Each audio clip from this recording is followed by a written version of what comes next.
In the beginning, God created the universe and a planet called Earth. Humans were formed in God's image to continue God's work. But soon, humans decided we want to live our way, not God's. Selfishness and violence filled the world, so God started over with just one family. And God made a covenant with a man named Abraham. The land around you is now yours. Your family will be my blessing to the entire world. In just a few generations, they grew into a large nation named Israel. The Egyptians became fearful and forced the Israelites to be their slaves. Through a humble leader named Moses, God led the Israelites in a great exodus back toward their promised land. Along the journey, God gave laws and commands to help the Israelites follow God's ways.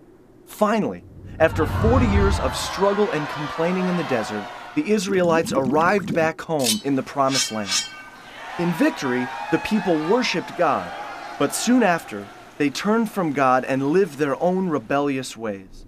This became a pattern from generation to generation. Israel's greatest judge was Samuel. He followed God's ways and spoke for God as a prophet.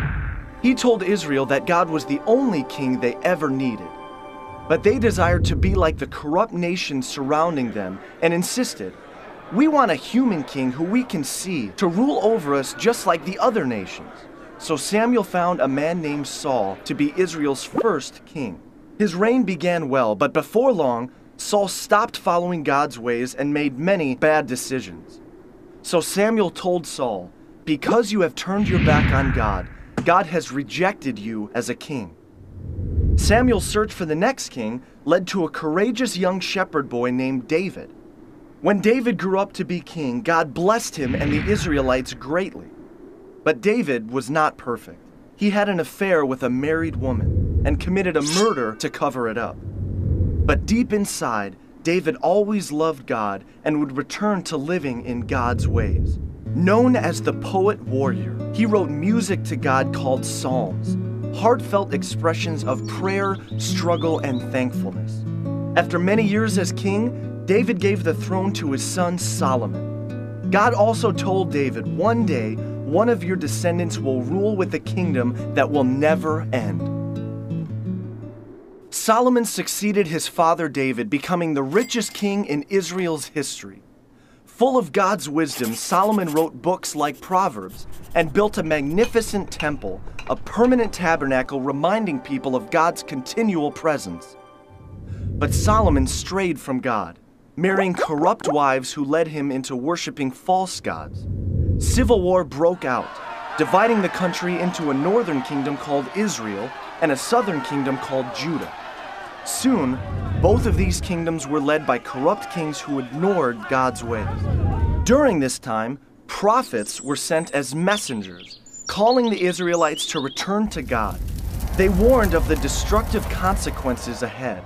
The prophet Elijah, a wild and rugged man, showed up false prophets by calling on God to give an awesome display of fire. The prophet Elisha followed him, bringing a boy back to life by causing him to sneeze. These prophets challenged the Israelites and their kings to return to God's better ways. But the Israelites would not listen. Distracted in their own rebellion, other nations swept in and conquered both of the kingdoms of Israel and Judah. God's people were forced out of the promised land, and many were taken away to be slaves once again. The temple was destroyed, and the people lost everything. This was a time called the exile, where many of the Israelites, now called Jews, were scattered across different lands. One prophet named Daniel was sent to a city named Babylon. The law demanded that everyone pray only to the king of Babylon, but Daniel refused and prayed to God 3 times a day.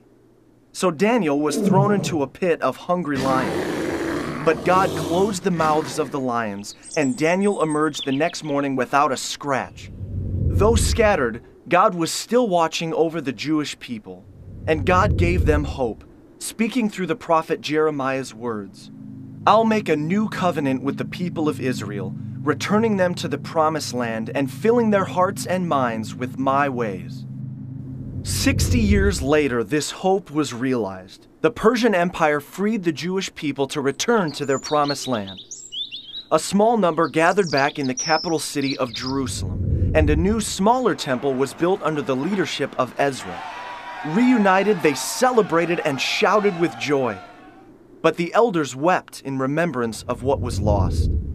Prophets like Malachi and Isaiah pointed to the future and a coming king, a Messiah, one who would fully restore Israel and bring a new kingdom of peace. So the Jewish people waited and hoped, and God would not speak through the prophets again for 400 years.